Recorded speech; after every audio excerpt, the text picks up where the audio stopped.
Bom, pessoal, mais uma aulinha, né, que a gente vai fazer. Hoje é sobre cultura, né, que é um tema da antropologia. Então, o que é antropologia? Acho que eu já falei para vocês, mas falo novamente. Antropologia é o estudo das sociedades através da cultura. Bom, a primeira coisa que a gente tem que saber é o que é cultura, é o conceito de cultura. Bom, um conceito bem amplo assim, de cultura, tem milhões de conceitos de cultura. Historicamente, o conceito foi mudando, etc. O conceito mais amplo de cultura é o seguinte: a gente pode entender a cultura como um conjunto, então, de costumes, de leis, de moral, de crenças, das artes de uma sociedade. Tudo isso. Né? Esse é um conceito bem geral. Mas a gente pode entender um conceito mais através de a cultura através de um conceito mais específico, que é o conceito de lente cultural. Então, uma antropóloga famosa chamada Ruth Benedict, ela vai dizer que as pessoas enxergam o mundo através de suas lentes, né? de uma lente cultural. Então, por exemplo, né? Enxergar a natureza. O homem ocidental, incluindo o brasileiro, ele enxerga a natureza como uma fonte de bens, né? Uma fonte, algo que vai fornecer para ele algumas coisas. Então, ele enxerga a possibilidade de colher, né? A possibilidade de comer a carne dos animais, a possibilidade de usar o que a natureza dá para comercializar, né? Para vender, para ganhar economicamente. Já os indígenas, por exemplo, eles vão enxergar a natureza como algo que eles participam, porque o homem ocidental ele distingue a ideia de natureza, né? A natureza é uma coisa e o homem, né, a humanidade é outra coisa. Já os indígenas enxergam a natureza, eles participantes da natureza, então eles só matam animais para comer, não matam para comercializar, né? Eles plantam para comer, eles colhem para comer, para trocar, de repente, mas não para comercializar, não como exploração, que todos sabem, o homem está acabando, né, com as fontes naturais, porque há muita comercialização, há um objetivo econômico nisso. Então são duas lentes diferentes de enxergar a natureza, certo? Bom, além disso a gente pode entender dois conceitos importantíssimos aqui, que vão ser muito úteis para vocês no Enem e também na vida, né? A gente tem dois conceitos dentro desse paradigma de lente cultural. A gente tem o etnocentrismo, né, que acredita que a cultura etnocêntrica, ou seja, etno significa etnia, né, centrando na própria etnia. Então, as pessoas acreditam que a sua cultura ela é melhor que a outra cultura, que a outra cultura ela é errada, que a outra cultura é nociva, que a outra cultura vai fazer mal para a minha, né? A outra cultura é no mínimo exótica, estranha, que é um estranhamento, ela é inferior.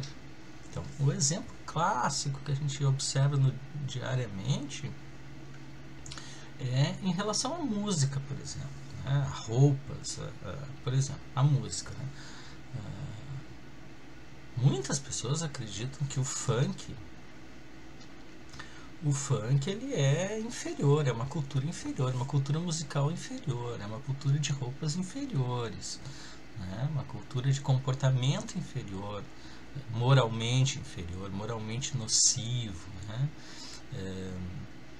E que escutar MPB, rock, música clássica é culturalmente superior, certo? Aí vocês podem me dizer, mas o funk é sexualizado, né? Uma série de aspectos. A música clássica já foi sexualizada também, acreditem ou não, pesquisem se vocês quiserem. Mozart fazia músicas que falavam de sexo, que falavam, né? Que eram sexualizadas também, mas é música clássica, né, gente? Então, ela é considerada pelo senso comum como uma música superior, e o funk uma música inferior. Isso não significa que tu tem que gostar, né, gente? É que não significa que tu tem que gostar. Tu pode gostar sim de música clássica se tu quiser, tu pode gostar de rock se tu quiser, né? Mas o etnocêntrico é um que acredita que a sua cultura é melhor. Por outro lado, a gente tem o relativismo cultural. O relativismo cultural é o oposto. Ele acredita, então, que as culturas são todas diferentes, né? Não há culturas melhores, não há culturas piores.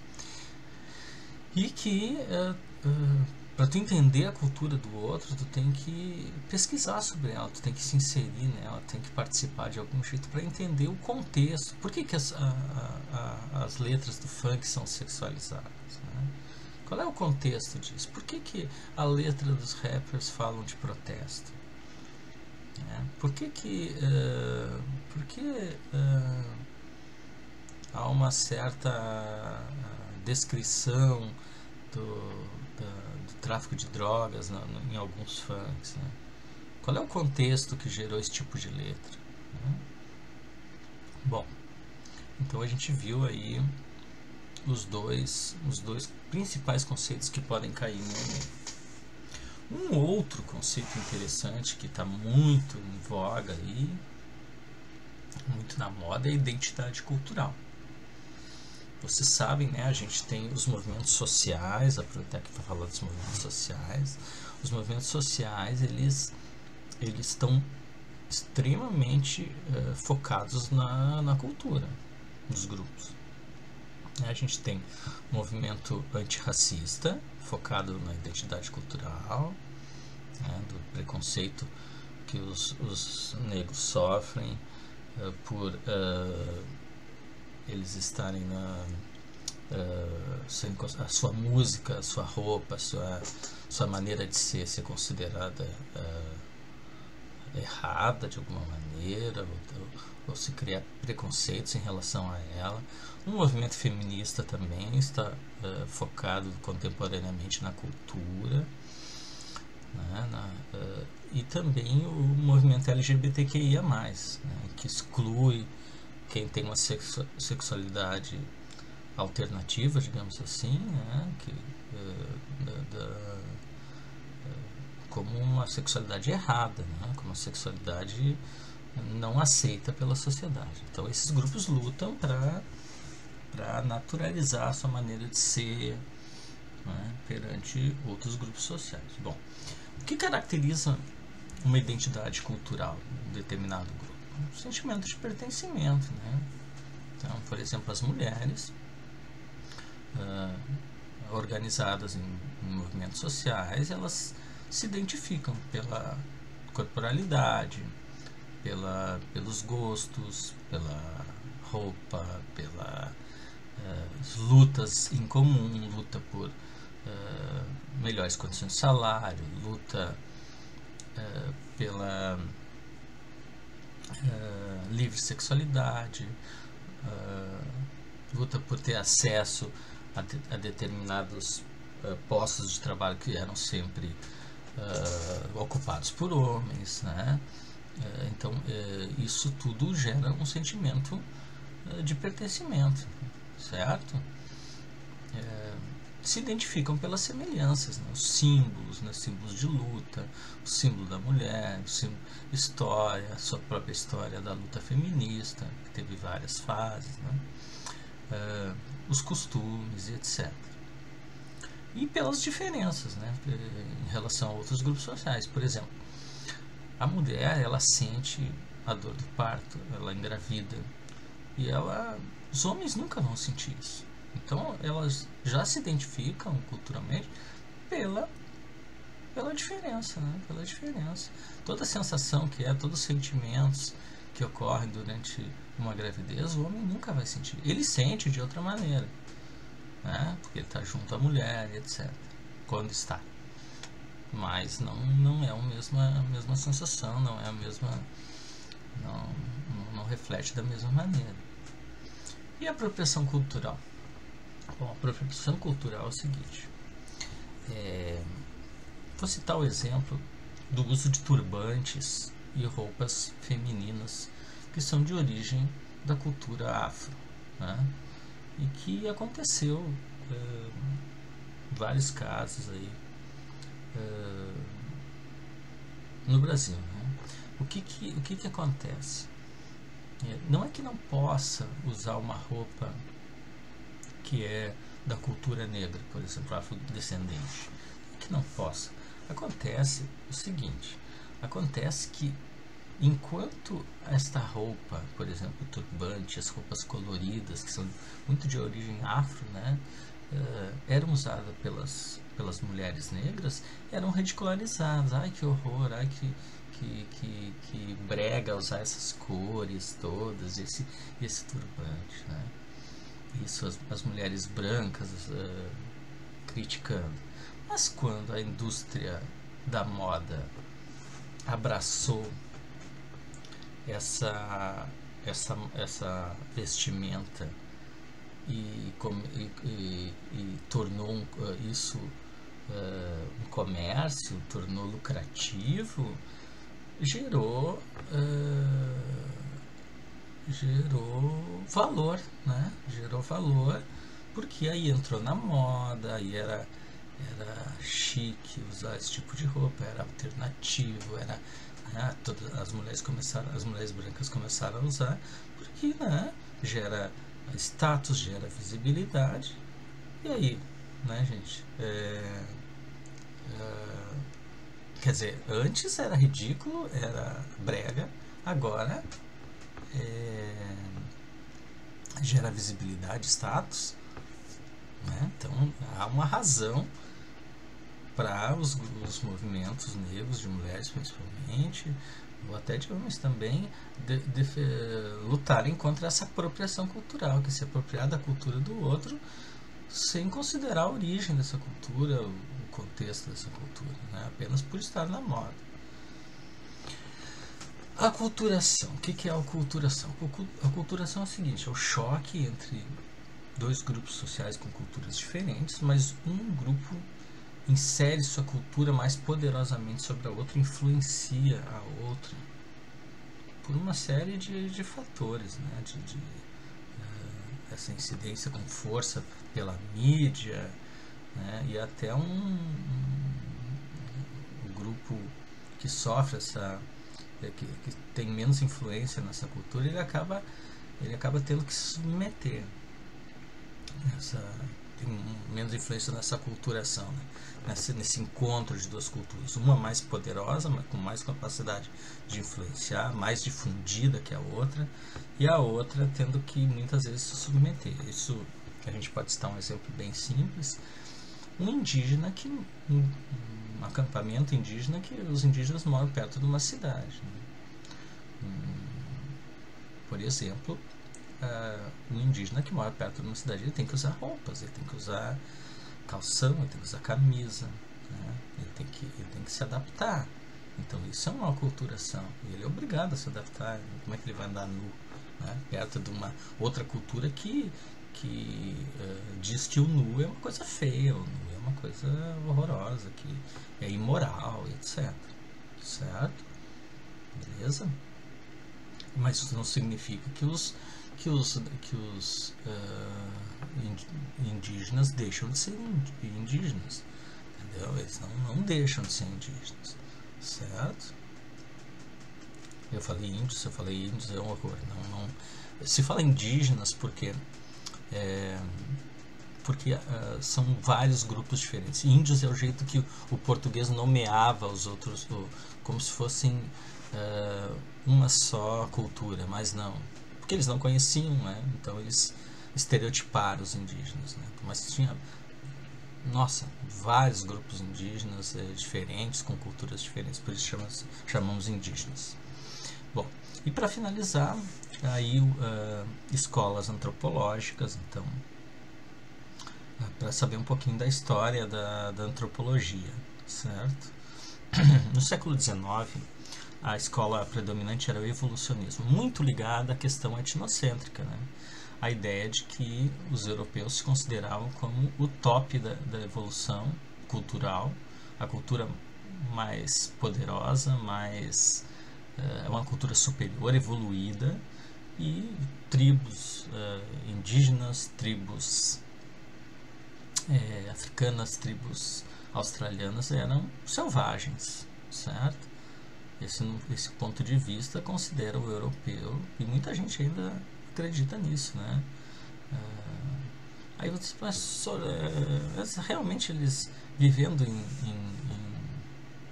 ocas, vivendo em casas rústicas, eles não são realmente menos evoluídos que nós? Vamos pensar assim, um indígena que mora no meio da floresta, ele anda nu por quê? Primeiro, pela temperatura, não tem por que andar com roupas. Ele não tem uma moral que interdite o não usar roupas, né? É uma outra maneira de pensar. A tecnologia que a gente tem não é necessária para eles se viram muito bem com essa maneira rústica de viver, de plantar, de colher, de viver, né? De sobreviver.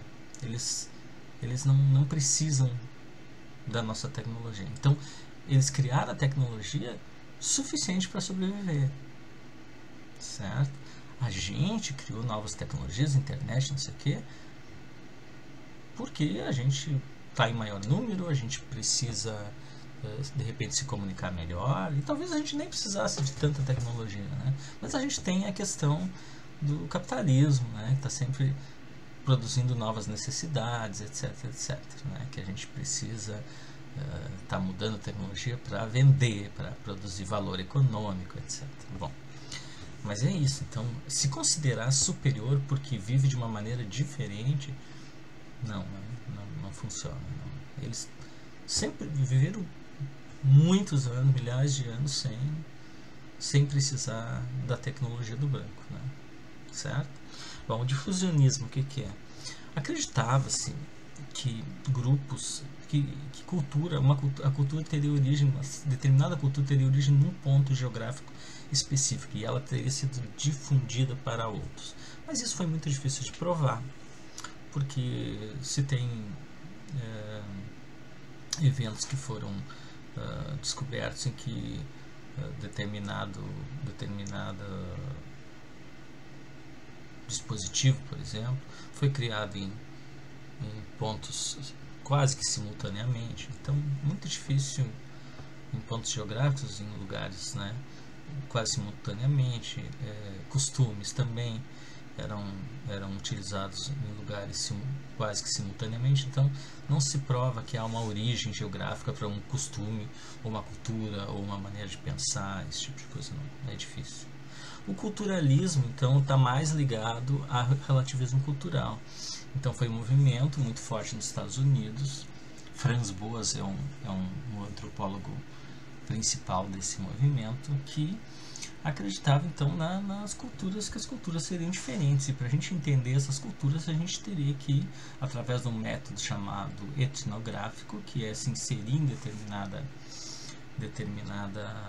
grupo, tribo indígena, alguma coisa assim, ou então grupos urbanos também, para a gente entender, porque também há grupos urbanos que a gente pode pesquisar antropologicamente, como os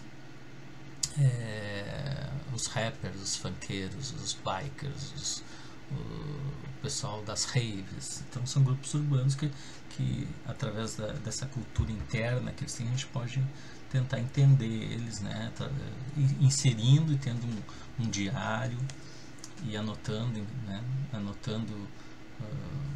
suas estruturas, sua maneira de ver o mundo, né, seus valores, etc. O funcionalismo, então, ele é um tipo de escola que surgiu então no começo do século XX. Antropólogos estudaram um comércio chamado Kula nas ilhas Trobriand, que é na Melanésia, certo? O que acontece? É ali perto da Austrália e tal. O que diz o funcionalismo? As pessoas têm necessidades, né? As pessoas têm necessidades e a necessidade do Kula é se relacionar, é estreitar laços. E através desse comércio se estreita os laços. As pessoas têm necessidade de religiosidade, né? Através desse comércio, o que é esse comércio? São barcos, pequenos barcos, canoas que circulam entre essas ilhas trobriandesas e fazem comércio de colares, né, de anéis. Então, dentro desse comércio, há vários aspectos de status de quem está comprando, quem tem mais poder, compra mais dinheiro, mostra nesse comércio que pode comprar mais ou pode vender mais, né? Estreitam os relacionamentos entre as ilhas, a religiosidade é diferenciada, compartilhada, certo? Então, tu mostra a tua religião. Então, através do Kula, que é esse comércio, o comércio não serve só para ganhar dinheiro, para compra e venda, mas também, né, para atender essas necessidades das pessoas de estreitar relacionamentos, compartilhar valores e aí a gente acaba entendendo as estruturas sociais das comunidades por uma relação comercial que aparentemente é só comercial, mas se tu for estudar a fundo, tu vê vários aspectos dessa cultura.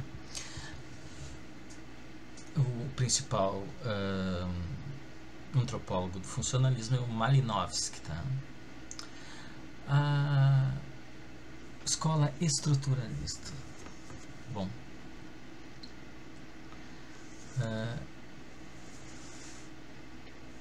a escola estruturalista, ela é uma escola que acredita que a gente tem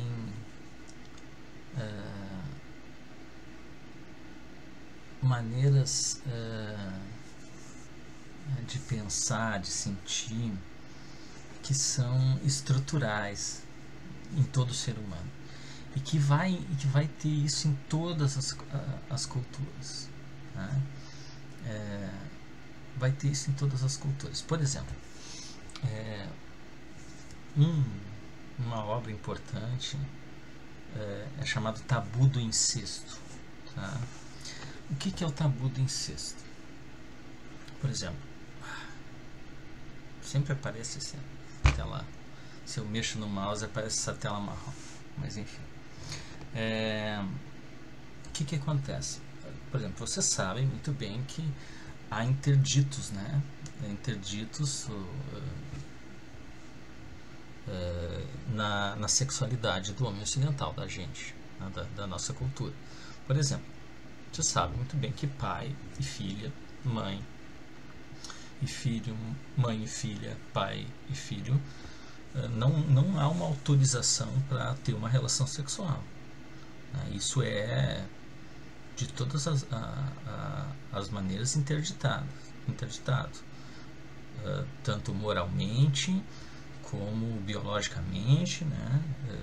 Porque biologicamente pode sair filhos filhos com problemas, né?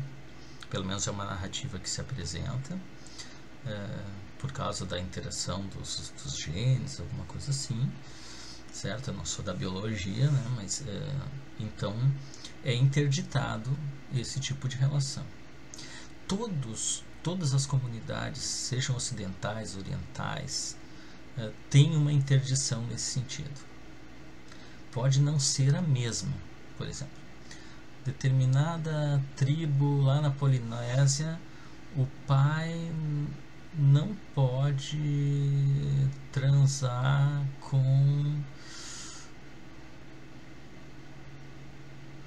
Não, vamos dar o exemplo. O primo não pode transar com a prima. Não pode ficar com a prima de segundo grau, por exemplo. Aqui pode. Né? É um pouco estranho, mas pode. Certo? Tem casais de primos. Lá não pode. Lá, mas pode com o sobrinho. Né? A mãe com o sobrinho, por exemplo. Mas pode. Aqui é estranho, né? Com o sobrinho. Mas lá pode. Entenderam? Não é o mesmo interdito. Não é mesmo interditado. Não é mesmo interditado que aqui, mas é um tipo de interdição. É um tipo de proibição. Certo? Então, o tabu do incesto, ele existe em todas as comunidades do mundo. Então, foi baseado nisso que os antropólogos estruturalistas criaram essa escola para entender essas estruturas de parentesco que são diferentes, mas ao mesmo tempo similares, né? Elas obedecem uma espécie de mesma norma, que é tem alguma estrutura de parentesco em algum tipo de comunidade que interdita um parente ou outro de ter a relação sexual, por exemplo, né? Tá? E a interpretativista tem um antropólogo principal, né, o mais importante, que é o Clifford Geertz. Ele vai dizer que a gente entende certas instituições, ou certas instituições, dá para dizer, a gente entende ela a partir da interpretação desses valores compartilhados dentro dessa instituição. Por exemplo, notas de rinha de galo em Bali, que foi que ele estudou. O que é isso, né? O que é notas de rinha de galo em Bali? Aqui até é proibido, né, rinha de galo. Mas à primeira vista parece ser uma rinha de galo, onde, né, se ganha dinheiro colocando galos para brigar. E aí tem toda aquela sangueira dos galos, né, o sofrimento dos bichos, etc. Mas o que ele entendeu tomando notas, né, das rinhas de galo em Bali, que ali se expressava a masculinidade dos homens, né, o status, o poder econômico, político, porque os mais importantes apostavam mais, os galos eram melhores, né? Tinham mais chance de ganhar, apostavam mais dinheiro, certo? E até a maneira de se comportar lá dentro é mais empoderadora de alguns homens, outros menos. Então ele entende estruturas sociais, valores, através, né, desses valores compartilhados dentro de um evento que é essas rinhas de galo. E a pós-moderna, para terminar, fechar os 30 minutos aí, ela critica todas as outras, dizendo que ela tenta tirar o caráter objetivo da antropologia, né? Porque até o momento ela é considerada, até interpretativista, é considerada como ciência. A pós-moderna critica e diz que